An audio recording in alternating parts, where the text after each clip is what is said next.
आज हम UP triple SC का एक नया टॉपिक है और उस टॉपिक से संबंधित जैसे कि वाइटल साइन और वाइटल साइन से संबंधित हम लोग क्या करेंगे, महत्वपूर्ण एमसीक्यूज के बारे में देखेंगे और उन्हें सॉल्व करेंगे। चलिए शुरू करते हैं। पहला क्वेश्चन जो यहाँ पे पूछा गया है वो है first steps of the physical examination.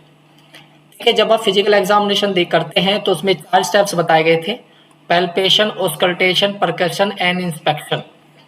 उसमें एक सीरीज है और उसमें सबसे पहली चीज वो है आंखों से देखने की, है ना। आंखों से देखना, और आंखों से देखने का मतलब होता है ऑब्जर्वेशन। तो ऑब्जर्वेशन हम क्या कर रहे हैं, एक पेशेंट को सबसे पहले देखते हैं, उसे सिर्फ ऑब्जर्व करते हैं। तो यहाँ पर ऑब्जर्वेशन नहीं है, तो यहाँ पर है क्या, यहाँ पर है पैल्पेशन, ये हाथों का है यानी कि हैंड का। ऑस्कल्टेशन यानी कि स्टेथोस्कोप का इसमें इस्तेमाल किया जा रहा है। परकशन, इसमें फिंगर्स का, फिंगर टैप करते हैं हम लोग। और निरीक्षण करने के लिए हम लोग क्या करते हैं, आईज का यानी कि ऑब्जर्वेशन का। ये हमारा ऑब्जर्वेशन का है।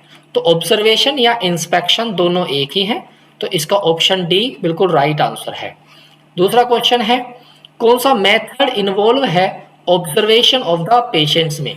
तो ऑब्जर्वेशन में अभी हमने देखा था, सिर्फ ऑब्जर्व की बात की जा रही है, तो उसके लिए हम लोग सिर्फ देखना ही बहुत होता है। तो यहाँ पे इंस्पेक्शन है, ये भी हमारा क्वेश्चन डी यहाँ पे आंसर सही है। पैल्पेशन, मैंने पीछे पैल्पेशन को बोला था हैंड से। आप हैंड से क्या करते हो, कोई भी ऑर्गन होता है हम उसके प्लेसमेंट देखते हैं, यानी कि हम देखते हैं कि वो है कहाँ, है ना। प्लेसमेंट, उसकी जगह को जांचते हैं। तो हम यहाँ पे क्या देख पा रहे हैं, उसकी बनावट है, लेकिन यहाँ पे तापमान आ गया, शरीर की ध्वनि आ गई, हड्डियों का आकार आ गया और त्वचा का रंग आ गया। तो हम यहाँ पे क्या कर रहे हैं, हाथों से, हम हाथ से क्या कर सकते हैं, हम हाथों से बनावट और तापमान को देख सकते हैं। दूसरे क्यों नहीं है इसका, साउंड, यहाँ पे आया है साउंड। साउंड हमेशा ऑस्कल्टेशन के अंतर्गत आता है। हड्डियों का शेप का आकार, ये तो बाहर से ही हम इसे आंखों से देख सकते हैं, लेकिन हड्डियों का जो आकार है यहाँ पर आंखों का यानी कि ऑब्जर्वेशन की बात की जा रही है, ऑब्जर्वेशन की बात की जा रही है। त्वचा का रंग, ये भी हम लोग क्या है ऑब्जर्वेशन के माध्यम से ही देखते हैं, यानी कि हम सिर्फ आंखों से ही से देख पाएंगे। अब बचता है तापमान। देखिए टेक्सचर और तापमान यानी कि बनावट और तापमान को हम इसे कैसे कर सकते हैं। अगर कोई स्किन की, मान के चलते स्किन का टेम्परेचर इंक्रीज हो गया, तो हमेशा हैंड के 2 साइड होते हैं, 1 साइड और सेकंड साइड, ठीक है ना। तो जो पीछे का हिस्सा है, यानी कि एक तरफ तो मान के चलते हैं हथेली और दूसरी तरफ होता है उसका पिछला हिस्सा, है ना, पिछला हिस्सा। ये 2 तरह के हिस्से हाथ में आते हैं। तो हम क्या कर रहे हैं कि दोनों से ही हम चीज देख पाते हैं। तो बनावट किस चीज की होती है, बनावट है ऑर्गन की, यानी कि कोई ऑर्गन है, आप उस ऑर्गन की बनावट की बात करते हो, तो ऑर्गन की बनावट की बात करते हो। और दूसरा तापमान है, तो ये जो पीछे वाला हिस्सा होता है इससे हम क्या करते हैं तापमान को ऑब्जर्व करते हैं। तो इसके लिए ऑप्शन यहाँ पर ए बिल्कुल सही होने वाला है। ऑस्कल्टेशन, ऑस्कल्टेशन साउंड से संबंधित करता है, आप ऐसे भी याद कर सकते हो, आवाज से संबंधित है। तो आवाज और साउंड से संबंधित ऑस्कल्टेशन होता है। यहाँ पर कहीं आवाज का मतलब हार्ट साउंड, ये आ गया साउंड, तो ऑप्शन सी यहाँ पे बिल्कुल सही रहेगा। तो आप, अगर आपको टर्मिनोलॉजीज, आपको एक चीज करना हमेशा, वो है आपको टर्मिनोलॉजी, आपको सबके बारे में पता होना है। जैसे आपको सबके बारे में पता होगा तो आपका आंसर बिल्कुल सही आ जाएगा, ठीक है। Examination of the techniques, tap, देखिए यहाँ पर टैप आ गया। टैप का मैंने बोला था परकशन के अंदर परकशन का मेथड टैप में आता है, जिसमें हम लोग फिंगर पर फिंगर टैप करते हैं। तो यहाँ पर ये रहा परकशन, ऑप्शन बी बिल्कुल सही बैठता है।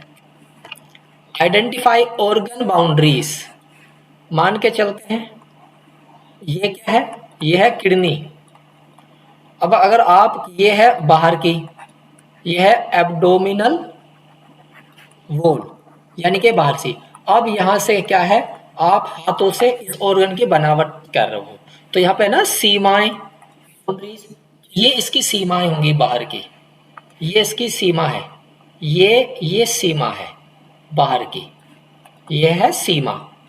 तो जब ये सीमा है तो हम इस चीज का ही तो पता करना चाहते हैं। ऑप्शन यहाँ पे कह रहा है अंगों की सीमा पहचानो। कैसे पता पहचानोगे, जब आप हाथों का इस्तेमाल करेंगे। इसका मतलब सिर्फ आपको पैल्पेट करना है, पैल्पेशन से आपको पता चल जाएगा। और पैल्पेशन का मैंने आपको बताया है, एक होता है सुपरफिशियल, एक होता है आपका डीप। तो सुपरफिशियल और डीप, ये दो तरीके होते हैं। तो आप डीप पैल्पेशन से मार्जिन का पता लगा सकते हैं, बाउंड्रीज का पता लगा सकते हैं। Abdominal with the hand to detect a tenderness.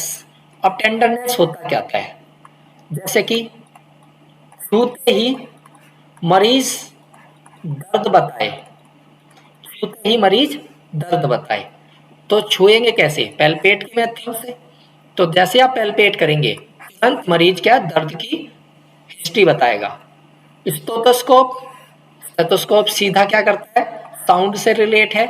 Stethoscope sound से है, यहाँ पर साउंड कहाँ है, यहाँ पर auscultation. Stethoscope is a example of auscultation. Stethoscope एक एग्जाम्पल है स्टेथोस्कोप। इंस्पेक्शन, आंखें, आई, आंखों से आप रंग देख सकते हो। ये देखिए ना, आंखों से देख रहे हो तो हिंदी में पता चल गया। लेकिन यहाँ पर देखना यहाँ भी आ रहा है और यहाँ भी आ रहा है, तो अब देखना कहाँ होगा, यहाँ पे क्या लिख रहा है, इस नोट। मैंने आपको बोला हमेशा क्वेश्चन अगर नेगेटिव है तो आंसर भी नेगेटिव होगा। तो आपने यहाँ पे देखा दो जगह, देखना देखना देखना, और इंस्पेक्शन का मतलब होता है देखना। तो तीन जगह देखना, यहाँ पर नहीं है, तो यही इसका आंसर होगा। यानी कि यही है वो नकारात्मक, ये सब पॉजिटिव है। टेक्निक्स यूज्ड आफ्टर इंस्पेक्शन, देखिए तरीका क्या है। एंड बिफोर ऑस्कल्टेशन यहाँ पे पूछा, तो आपको सीक्वेंस पता होना चाहिए। सीक्वेंस का मतलब होता है तरीका या step by step, step to step. पहला ऑप्शन होता है यहाँ पर, वो होता है ऑब्जर्वेशन का, ऑब्जर्वेशन या इंस्पेक्शन। यहाँ पे इंस्पेक्शन आ गया, ये आपको पहला मिल गया। अब इसके बाद दूसरा क्या आता है, ऑब्जर्वेशन इंस्पेक्शन के बाद आता है आपका पैल्पेशन। तो यहाँ पे पैल्पेशन तो आया नहीं, तो सेकंड कहाँ है फिर, तीसरा आता है ऑस्कल्टेशन। इसने तीसरा भी मिल गया। अब इसने पूछा है which technique is used after inspection and before auscultation.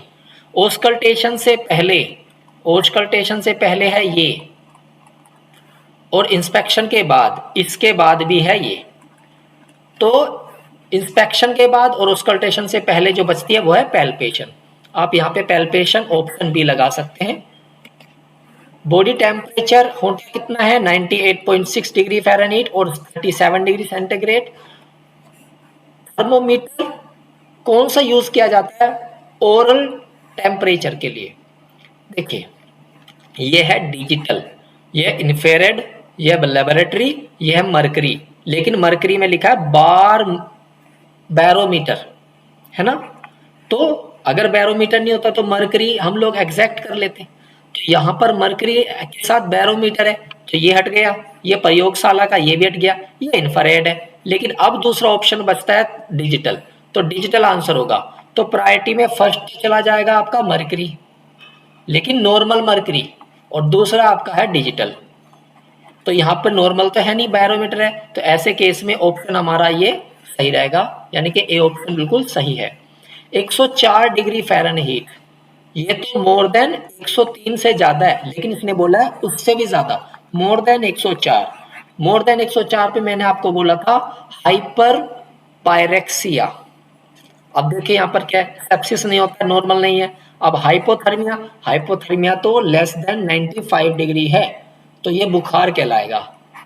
तो जैसा ऑप्शन होता है वैसे हम लोग को फाइंड आउट करना पड़ता है। नोट, यहाँ पे क्वेश्चन नेगेटिव पूछा है, हम लोग को आंसर भी नेगेटिव ही चाहिए। तो हमें बस पता लगाना है कि use of the temperature measurement, क्या कहाँ कहाँ से आप टेम्परेचर ले सकते हो। ओरल से टेम्परेचर लेते हो, बिल्कुल ले सकते हैं।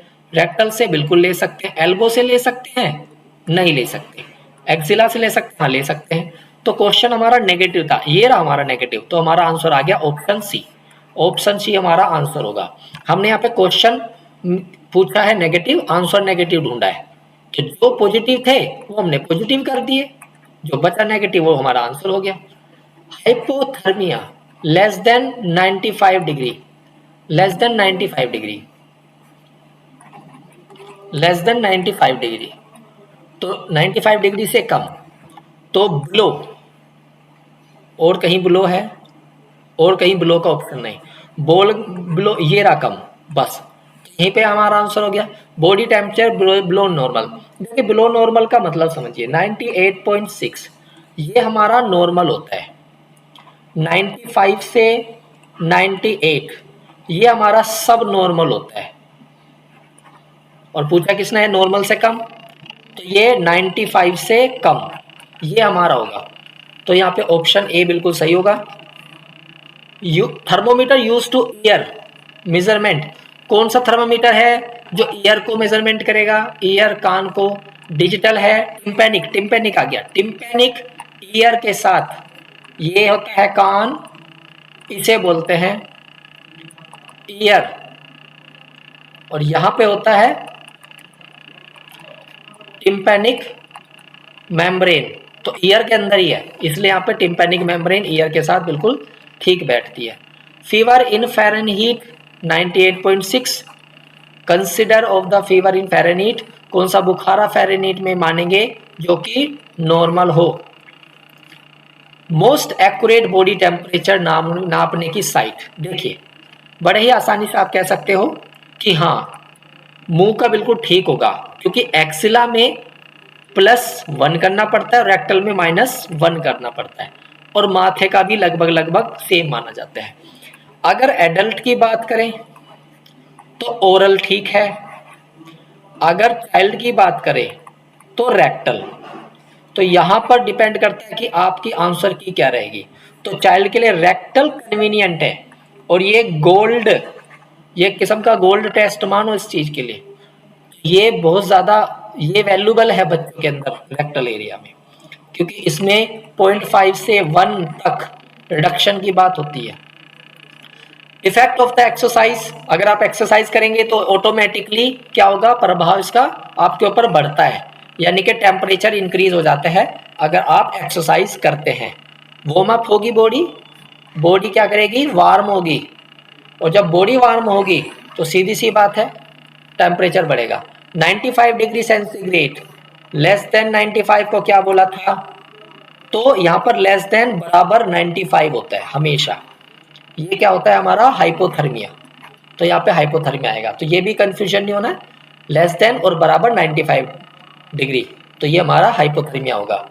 पल्स रेट, एक हेल्दी व्यक्ति की पल्स रेट होती है 60 से 100, अगर 60 से 100 से कम हो जाती है तो हमेशा उसके लिए ब्रेडिकार्डिया बोला जाता है, ये कम में चलता है, हमेशा कम ब्रेडिकार्डिया होता है, और अबव 100 इसके लिए हम लोग टैकिकार्डिया बोलते हैं। ये सीधी सी टर्मिनोलॉजी आपको पता होना है। हाइपरटेंशन क्यों नहीं है, क्योंकि हाइपरटेंशन क्या है, बीपी से रिलेटेड है, ये नॉर्मल तो नॉर्मल है ही। अब कौन सी नाड़ी मापने का स्थान नहीं है, क्वेश्चन नेगेटिव आंसर नेगेटिव ढूंढिए। रेडियल, कैरोटिड, फीमर, ब्रैकियल, कौन कौन सी है। फीमर में होती है, बिल्कुल नहीं होती है, फीमर में बिल्कुल नहीं होती है, ठीक है, फीमर में बिल्कुल नहीं होती है। हमारा क्वेश्चन का आंसर रहा सी।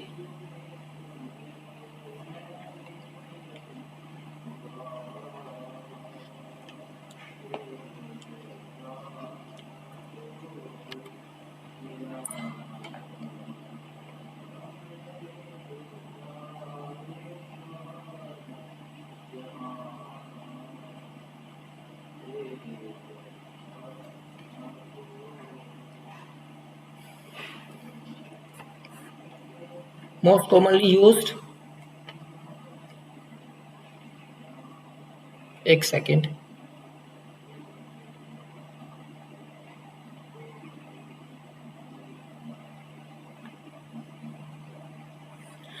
Most commonly used pulse in adult, सबसे ज्यादा आप एडल्ट में सबसे कॉमन, ये देखिए ये को पूछ रही है कॉमन। कॉमन और इमरजेंसी अलग चीज होती है, ठीक है। कॉमन और इमरजेंसी बिल्कुल अलग चीज होती है। कॉमन है रेडियल। इंस्ट्रूमेंट कौन सा यूज होता है पल्स के लिए? कुछ नहीं, जो आपके पास रिस्ट वॉच होती है मुझसे ही इसको पता करते हैं। इसका एग्मोमेनोमीटर बीपी के लिए होता है, ये साउंड के लिए होता है, और ये टेम्परेचर के लिए होता है, ठीक है ना। तो पल्स के लिए क्लॉक होगी। वीक और थ्रेडी पल्स, देखिए इसको मैंने आपसे बोला था थ्रेड के बारे में। थ्रेड की एक बनावट होती है, ये आपको देखने में हार्ड लगता है, ये देखने में हार्ड लगता है, लेकिन जब आप इसका इस्तेमाल करते हैं तो ये वीक होता है ना, ये वीक हो जाता है। तो यहाँ पर क्या क्या क्या आया, यहाँ पे किस संकेत को दर्शाती है? क्योंकि यहाँ पर एक वीक की बात भी है, वीक में हाइपोटेंशन होगा, लो ब्लड प्रेशर। जब लो ब्लड प्रेशर होगा तो वो वीक करेगी। क्यों वीक करेगी? क्योंकि जो हार्ट होता है वही तो ब्लड फ्लो करता है, वही तो ब्लड फ्लो करता है। टैकीकार्डिया, तो अपने टैकीकार्डिया का बोला है अबाउ 100, वो हमारा टैकीकार्डिया होता है। वीक और लाइट और हार्ड टू फील, कौन सी है पल्स जो वीक है, लाइट है, हार्ड की है, ठीक है ना। तो वो हमारी थ्रेडी पल्स है, थ्रेड की। बाउंड जो होती है वो हार्ड होती है, बाउंड हार्ड होती है, और हार्ड होती है वो फील हो जाती है फोर्स के साथ। थ्रेडी पल्स, कौन सी कॉमन कंडीशन होगी थ्रेडी पल्स के लिए? क्योंकि वो तो वीक है। ये आ गया ब्लड लॉस, तो ब्लड लॉस, ब्लड लॉस की वजह से जो पल्स होगी वो वीक हो जाएगी।